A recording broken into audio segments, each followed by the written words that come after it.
A while loop in LabVIEW is also another popular structure that is used quite frequently. It's found under the Structures tab. Click and drag the while loop as large as you want. A while loop is similar to a for loop, but a for loop is a countable loop where a while loop will run indefinitely. So you're given a loop indicator, and you're also given a little stop button right here. So if we right click and we create a control, we can see on the front panel we get a stop button and the indicator. We can resize this button to make it easier, and you can notice we can now click on this button. If we hit run, we can see this loop counter incrementing extremely quickly. And if we hit stop, the condition for the while loop becomes true, and true on the stop button means the while loop will stop running. This number is how many times this while loop just ran in the few seconds. This number is tied to how fast your CPU is running on your computer. For many applications though, this is extremely quick. For many applications, having a while loop without a delay bogs down the CPU. For example, this computer is running about 15–18%. But now watch what happens if we hit run on this code. As you can see, this while loop is doing nothing, but it brought up the CPU almost double what it was running. And if we stop this code, the CPU then drops back down. So many times a small delay will be put in the while loop. That can be found under timing, and there's many different wait functions which I'll cover in later videos, but we'll just use this basic wait milliseconds, and we will create a constant, and we'll say 500 milliseconds. So task manager back at that, or the CPU back at that 20-ish%. Now when we hit run,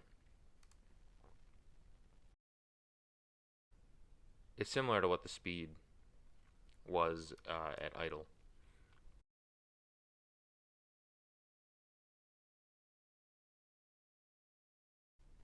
As then we can see, our increment is also much slower. This could be too slow for some applications, but change this timing to whatever you need.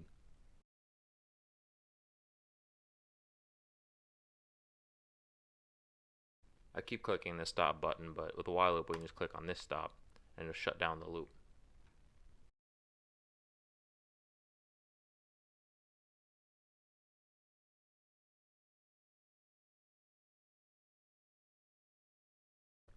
Here's another little example of what a while loop can do. It's similar to the functions of a for loop. So if we hit run, we see the increment counting. We'll hit stop, and as you can see, the tunnel for A is just 1 because that would just pass directly through. Letter B here, this array, I have to stretch this out a little more. Even though this ran 8 times, there's actually 9 elements because it starts from 0 and counts to 8, which is actual 9 elements in array B. So this is just something just to remember, that all these loops start counting from 0. C is our shift register, and since we started with 1 and it ran 8 times, which actually was passed 9 times, the loop ran 9 times, so 1 plus 9 ended up being 10. The shift register passes a number to this up arrow, and it gets passed around to this down arrow on the next iteration, which gives us our 10. For array D, very similar to array B, but this time I attached it to the loop counter so you can actually see the loops that ran. You can use these arrows also to inspect a certain element of the array.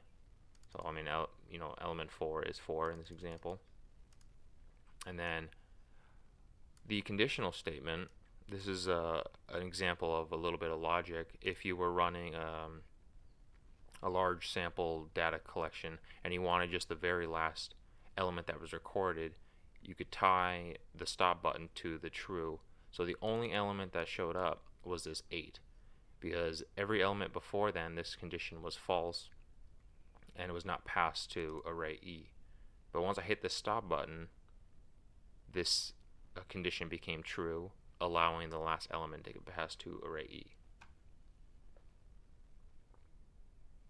So if we were to run this again, we'll only run it 5 times. All of our numbers changed accordingly. Thanks for watching. I hope this helps someone, and stay tuned for more videos.